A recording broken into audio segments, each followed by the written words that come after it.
Okay, so yun, patuloy po tayo mga kaibigan Marvels. Ang pag-usapan po natin ngayon no, ay ito pong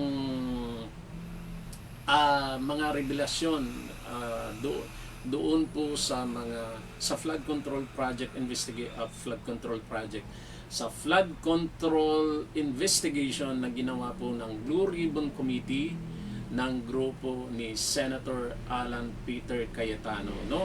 Kasi po magulo po yung setup ng ating pong Senado po ngayon, no? Meron po yung isang sa minority group, pinipilit nila, no? At pinagsisigawan nila sila daw po yung legit na representative po ng Senado po ngayon, no? Ng upper house. Yun pong grupo ni Senator Win Gatchalian. Of course, mga kaibigan, mga partners, depende po kung ano po yung political leanings po ninyo, no? Kung sino po yung inyong papanigan. Of course, doon po sa mga pinklawan, no? At sa kampo po ng Pangulong Bongbong Marcos, ang sinasabi ay ang may mandato po sa Senado ngayon is yung minority bloc. Hindi natin kasi malaman ngayon kung minority bloc ba kasi brinaso nila na si Senator Chis Escudero mapunta sa kanila, no? Iyan po yung isang revelasyon na pag-usapan po natin dahil po dun sa post press conference ni Senator Alan Peter Cayetano tsaka po si Senator Marcoleta, meron pong binanggit si Senator Alan Peter Cayetano po dyan, no? At of course yung isang block naman, no, ito nga po yung dating majority, no? Majority pa rin naman siguro, no? Gusto kong tawagin majority pa rin kasi tayo po naniniwala na yun pong minority block before, no, hindi po siya legit. Yun yung hindi po legit. Bakit? Unang-una, mga kaibigan, mga partners, nakikita naman, no, yung kanilang effort. Kumbaga talagang binabraso nila, ano bang tawag natin dyan, talagang ginagapang nila, no, na maibalik sa kanila yung liderato po ng Senado. Kasi pag ganun, mga kaibigan, mga brothers, talagang brasuhan, no? Andyan na yung panggigipit, no? Tinatakot mo yung kapwa mo senador. Kinakasuhan mo yung kapwa mo senador.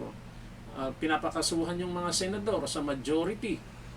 At ngayon after po nakasuhan si Senator Jinggoy, mga kaibigan, mga partners, andyan naman po si Senator Chis Escudero na ginipit. At balita, susunod po si Senator Joel Villanueva. So paano mo sa personally, no, paano ko ibibigay yung pagkilala doon po sa minority block, no, o sa Gatchalian block na lang, mga kaibigan, mga partners, para Manila, kung ganun po yung ginagawa nila, di ba? Sa halip na makipagkaisa doon po sa liderato ni Cayetano, gumawa sila ng mga paraan para i-undermine yung kanyang liderato, which is hindi naman ginawa ng minority sa panahon ni Tito Soto. Pero bakit nung ito na si Senator Alan Peter Cayetano, ganun-ganun na lamang yung kanilang pagpupursige, no, na i-undermine, ano, at right from the beginning nung May 11, talagang meron na pong effort para patalsikin po si Senator Alan Peter Cayetano, no? So again, mga kaibigan, mga partners, ito po yung pag-uusapan po natin, no? Ngayong umaga. Importante po ito dahil unang-una ang majority or ang Cayetano block, mga kaibigan, mga partners, ay humaharap po ngayon ng mabigat na hamon, no? Okay lang sana kung hamon, no? Pagkain po 'yun, pero kung hamon, ang kalaban dito ngayon, mga kaibigan, mga partners, no? Andyan po yung administrasyon na kung saan binaback up iyan pong Gatchalian block. Again, hindi na natin pag-usapan, mga kaibigan, mga partners, kung sino ba yung legal sa kanila. Although, of course, sa akin, kung ako po yung tatanungin po ninyo, mas kinikilala po natin yung liderato po ni Senator Alan Peter Cayetano. Kasi kung titingnan po natin yung composition ng Senado, 24 na senador po yan, at officially wala pang natatanggal dyan, no? Kahit sabihin natin, o sabihin na nila, nagtatago si Senator Bato de la Rosa, si Senator Jinggoy ay under detention. Pero sa roster po, sa listahan ngayon, at this moment, ang listahan po ng Senado po natin, 24 na senador. No? 24 na senador yan, at kung kukunin mo po yung majority, 13. No? So, kagaya ng sinasabi ko, ang kinikilala natin as of now, nasa majority or ang Senate President ay si Senator Alan Peter Cayetano. Pero for the sake, dun po sa ating pag-usapan po ngayon, no, ang atin pong bibigyan ng pansin, no, sabihin na lang po natin Cayetano Black tsaka Gatchalian Black. Okay, dun po sa huling Blue Ribbon investigation ng Cayetano Black, may mga revelasyon po doon, may mga lumabas po na mga revelasyon po doon, mga kaibigan, mga brothers. Unahin na po natin, no? Yun pong sinabi po ni Senator Alan Peter Cayetano, no? Ito naman po lumalabas na po, no? Pero kung babasahin mo, or sabi nga po nila, if you read between the lines, no? Talaga pong merong pressure na dinadanas ito pong majority 13, no, ng Cayetano Black. At kitang-kita naman, no, May 11, no, mga kaibigan, mga brothers, ano po, ay talagang nagkaroon po ng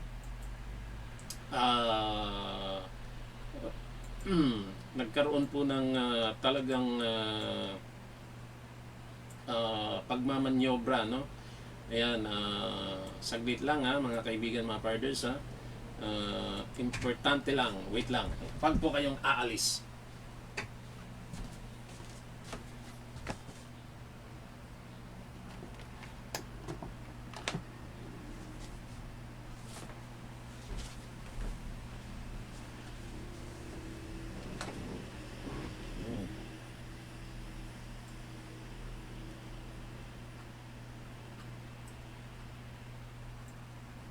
Ayun, so balikan po natin, mga kaibigan, mga brothers, no?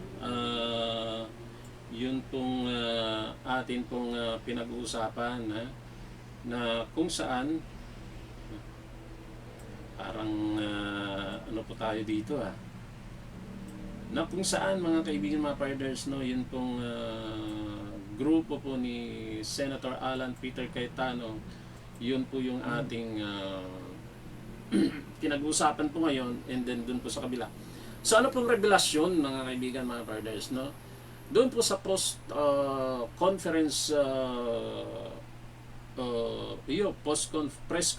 ni na Senator Alan Peter Cayetano tsaka ni Senator Marcoleta, no, nung after po nung Blue Ribbon Committee hearing, binalikan po natin, no, at yun nga, nakita po natin or narinig po natin yung sinabi po ni Senator Alan Peter Cayetano, na sabi niya, no, doon po sa mga pumupuna, no, of course dito po sa grupo ng Duterte supporters, no, talaga naman po, no, na talagang dumadaan po ngayon yung si Senator Escudero, no, sigurado ng pambabash ng mga side po ng Duterte supporters. At hindi po natin masisisi ang mga Duterte supporters, kasi biruin po ninyo, mga kaibigan, mga pers, nakabuo ng 13 para expose yun pong nagaganap po ngayon na corruption dito po sa ating bansang Pilipinas, for the sake po ng bansang Pilipinas, for the sake of the Filipino people. Merong 13 senador po na tumindig. At nakita naman po natin kung ano po yung dinanas, di ba? Senator Bato de la Rosa, kahit wala pong official na warrant of arrest mula po sa bansa, wala siyang kaso dito sa ating bansa sa Pilipinas, pero yun pong warrant of arrest galing po sa ICC, ini-implement na kaagad. Kahit wala pong warrant of arrest na gagaling po sa Pilipinas. So ito mga issue, mga kaibigan, mga brothers, na pinag-uusapan po kasi, no? Unfortunately, dito po sa Pilipinas po ngayon, no? Kung ano yung gusto ng nasa position, iyon po yung kanilang ginagawa without talagang ano, basta gusto nilang gawin, gagawin nila. Yun po yung nangyayari po ngayon. Kaya si Senator Bato, masisisi ba ninyo kung nagtatago hindi? Pangalawa, mga kaibigan, mga partners, Senator Jinggoy Estrada. Di ba kinasuhan, no? Nung una nag-bail siya, pero nung pangalawa Sandigan Bayan yung no bail. Yung last na pagdinig sa kanyang kaso, mga partners, parang talagang hindi na-grant yung kanyang motion to quash. Ibig sabihin, talagang itutuloy yung kanyang pagdinig. So, good luck and God bless na lamang po kay Senator Jinggoy Estrada sa kanya pong ikinaso sa kanya, no? Siyempre naniniwala naman tayo, no, kung hindi po totoo yun, mananaig po yung katotohanan.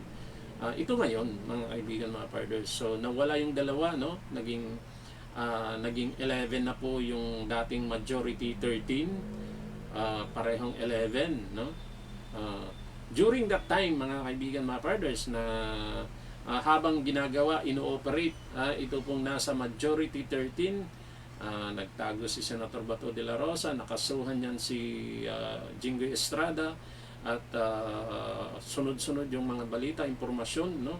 At si Erwin Tulfo mismo nagsabi, no, na may dalawang senador, kapwa nila senador ang kakasuhan, di ba?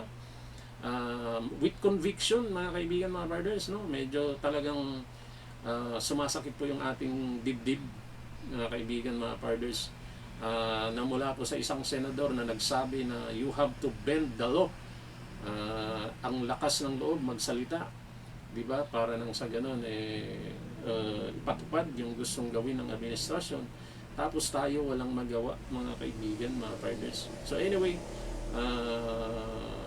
sabi nga nila, bilog ang bola. Darating din ang panahon, no, na yun pong gumagawa ng kabuktutan, no. Hindi man sa ngayon, no, pero pag yun pong hustisya ng Panginoon ang darating, of course, wala pong makakapag-question dyan. So tuloy po natin. So ano pong ginawa ngayon? Si Senator Jinggoy Estrada nakulong. Sabi niya wala siyang kasalanan at merong lumapit talaga sa kanya na sinasabi sa kanya na bumaliktad, pero hindi daw po niya magawa. Ito ngayon, mga kaibigan, mga brothers, Senator Chis Escudero. Mainit na balita, meron daw pong babaliktad, no? At hindi naman yan sa part po ng Minority 11, no? Doon po sa Gatchalian Block. Kung titingnan po ninyo yung mga panayam, no, ng mga senador diyan sa Gatchalian Block, no? At yan naman po talagang lumalabas sa mainstream media. Sinasabi nila na mabubuo nila, yun pong magiging majority sila. At yun na nga, mga kaibigan, mga partners, no, lumabas po si Senator Chis Escudero. Sinasabi ni Senator Chis Escudero na ginawa niya para nang sa ganun ma-maintain daw po yung integrity ng Senado, to that effect, no. Pero sa atin, andyan naman na actually yung pag-ano po ni Senator Chis Escudero, lalong nakagulo, no. Pero sabi po ni Senator Alan Cayetano, naintindihan niya yun pong sitwasyon ni Senator Chis Escudero. Bakit? Doon po sa post-press conference po nila after ng Blue Ribbon Committee hearing ng kanilang grupo, sabi niya, 2 beses pa lang sa buong buhay niya, no, na meron po siyang nakitang lalaki na umiyak, kung tama yung pagkakaano ko, no? Pero sabi kasi niya doon, pag lalaki na yung umiyak, iba na, sabi niya. Kasi sa akin, sabi niya, 2 beses pa lang siyang nakakita daw siya na umiyak, no? Yung una daw, yung tatay niya, nung may panahon, siguro dahil mainit din yung politika nung panahon ng tatay niya, parang sabi niya, yung tatay niya, pangalawa, ito pong si Senator Chis Escudero. Bakit umiyak si Senator Chis Escudero? Dahil po sa panggigipit, dahil po sa pressure na ginagawa ng kabila. So kung ano man yung ginamit mga kaibigan, mga partners, ng kabila, no, ng administrasyon at ng minority o yung Gatchalian group. Actually hindi naman Gatchalian group yan dahil ang nagsasalita po diyan either si Tulfo o kaya si Ping Lacson o kaya si Tito Soto, pero ngayon ang maingay po diyan si Erwin Tulfo, di ba? Kasi siya yung Blue Ribbon chairman daw, no? So kung ano man yung ginamit mga kaibigan, mga kapars, laban po dito kay Senator Chis Escudero, sabi po ni Senator Alan Cayetano ay talagang umiyak. Yan po si Senator Chis Escudero. So nakakalungkot po mga kaibigan, mga partners, di ba?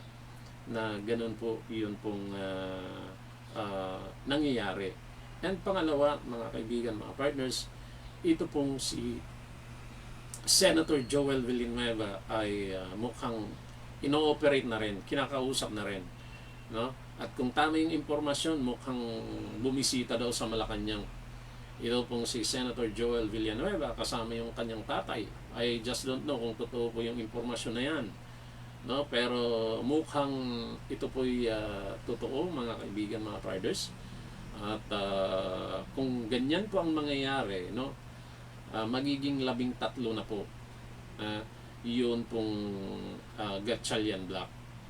At dahil sinabi po ni Senator Alan Peter Cayetano, sabi niya kung makapag-present kayo ng 13 pangalan, no, ay ibibigay niya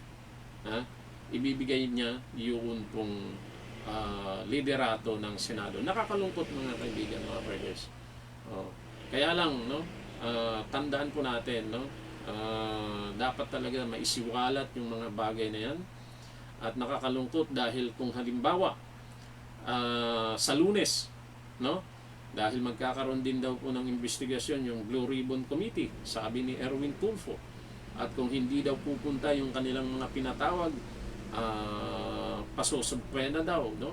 At kung magkakandak daw po ng investigasyon yun pong Cayetano Block ng Blue Ribbon Committee, pakukulong daw niya, di ba? Paano ka makakapagsalita ng meron bang ganyang kapangyarihan yung isang senador na kaya niyang pakulong yung kapwa niya senador kung walang backup yung administration? Di ba? So nakakalungkot, no? Pangalawa, mga kaibigan, mga brothers, doon po sa Blue Ribbon Committee hearing investigation ng Cayetano Block, meron pong binanggit, no, si Attorney Levy Baligod, no? Hindi na lang kasi sinabi, hindi na lang pinatuloy ni Senator Alan Peter Cayetano, no? Meron daw pong isang senador, no, into trafficking. Nagbebenta daw ng di ba? So, kung totoo po yan, mga kaibigan, mga pars, at iyan daw po senador na yan nasa Gatchalian Block, naintindihan na po natin, no, na maliban po doon sa flood control project o flood control project scam, meron pa palang ibang mga issues na makakasira po doon sa reputasyon ng ilang mga senador po natin. Ngayon mas lumilinaw, mga kaibigan, mga partners, na ang pagpupursige ng Gatchalian Block ng dating minority, no? Kasi hindi na natin matawag na minority kasi 12 na sila, 12 na yung nangyari.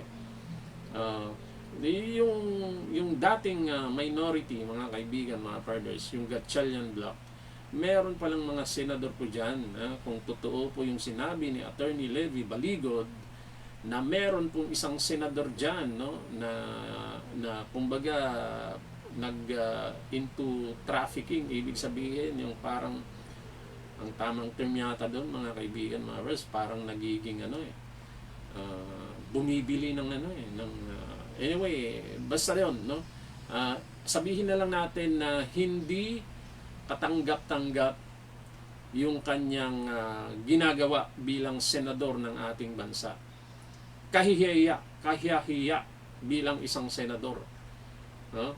So, maliban dun pala sa flood control issues, meron pa palang ibang mga bagay na makakasira sa reputasyon ng ilang mga senador po natin. So naintindihan na po natin, malinaw na po ngayon kung bakit ayaw ng minority bloc sa Gatchalian bloc na ituloy yung Blue Ribbon Committee investigation under Senator Pia Cayetano at Senator Marcoleta. Yun pong kanilang investigasyon sa Blue Ribbon Committee regarding po dito sa flood control scandal, no?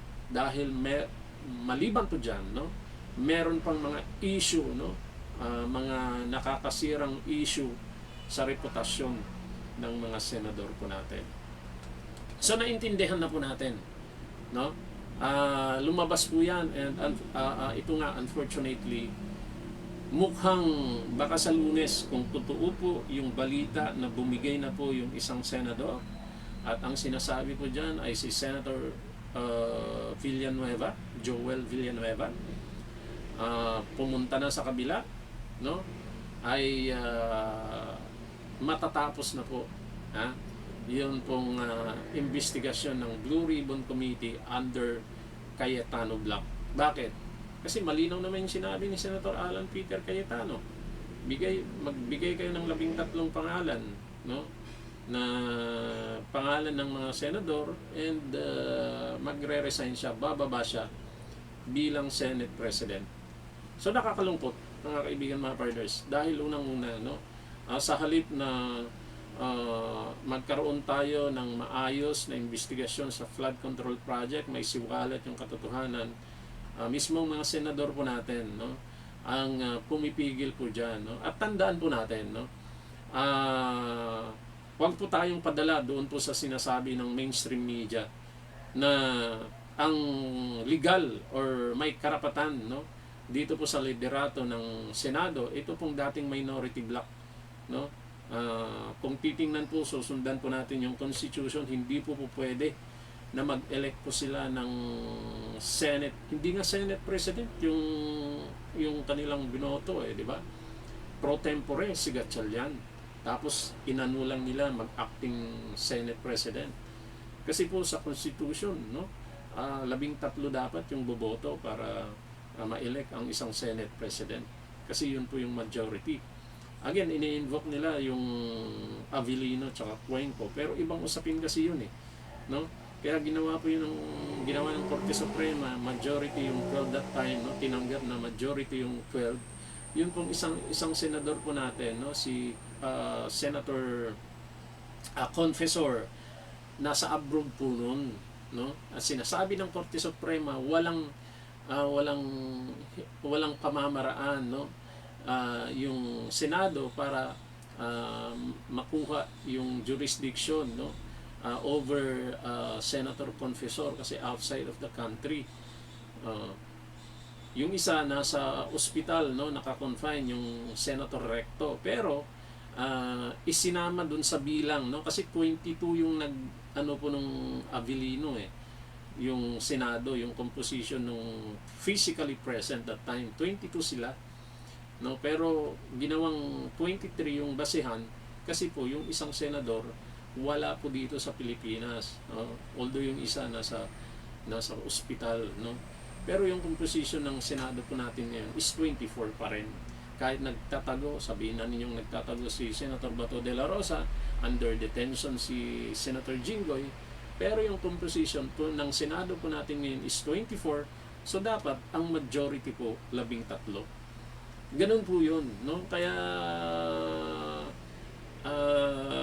kung dadalhin po yan sa Korte Suprema, mga kaibigan, mga partners, medyo matatagalan nga lang, no? Maliban na lamang siguro kung bigyan ng priority ng Korte Suprema, kasi ano po yan, no? Nagdudulot na ng kaguluhan sa ating bansa, di ba? Nagkakaroon na tayo ng division, at kitang-kita naman, mga kaibigan, mga partners, na yun pong dating minority, yung Gatchalian Bloc, back up ng Malacanang, kahit sabihin ng Malacanang wala siyang pakialam, no, sa nangyayari po sa Senado, di ba?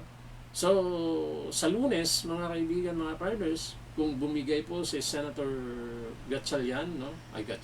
Villanueva, baka ang gawin po ng grupo nila ngayon is mag-convene na, mag-session na, at mag-elect na ng bagong Senate President. Yun. Oh, matawag dyan. Makukumplay na nila yung majority, and by that time, baka sabihin ni Senator Alan Peter Cayetano, dahil sinabi naman niya, o dahil meron na kayong bilang, mag-resign siya bilang Senate President. Kaya lang po, talaga, no? Pag ganun po yung nangyari, yung flood control project investigation, alam na po natin, wala na pong patutunguhan yan, no? At kung ang Pilipino madaling makalimot, mababaon na naman yan, no? Mababaon na naman yan sa limot, at yun pong mga dapat managot, no? Hopefully sa 2028, kung hindi ma-impeach granting na hindi ma-impeach si Vice President Sara Duterte at makatakbo siya sa 2028. Pero anong guarantee meron ang sambayan ng Pilipino pagdating po dyan?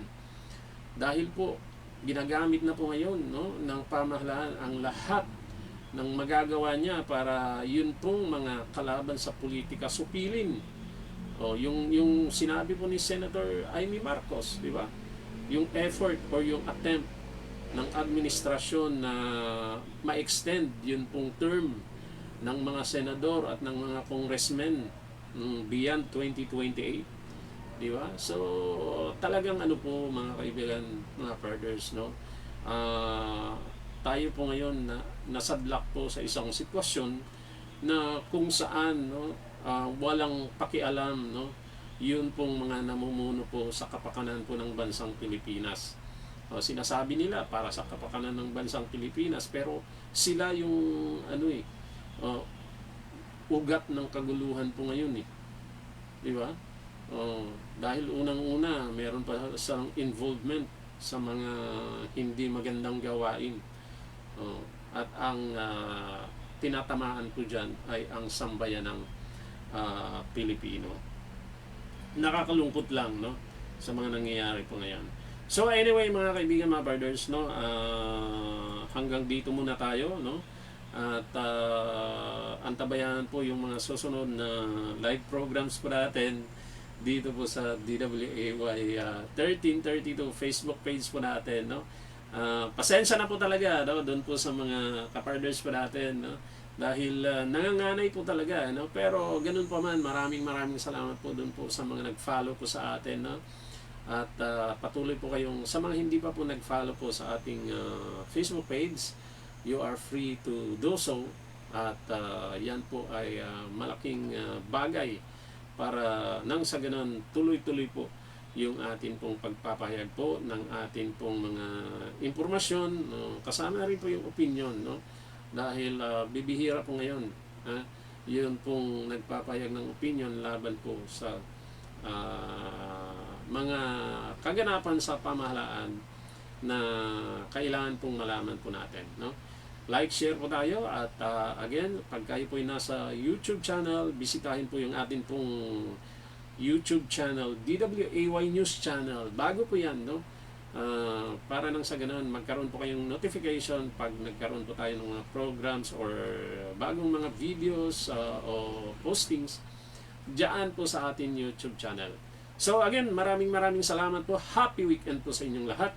At sabay-sabay po tayong patuloy na manalangin para sa ikabubuti po ng ating bansang Pilipinas. Maraming salamat po, at happy weekend po sa inyo.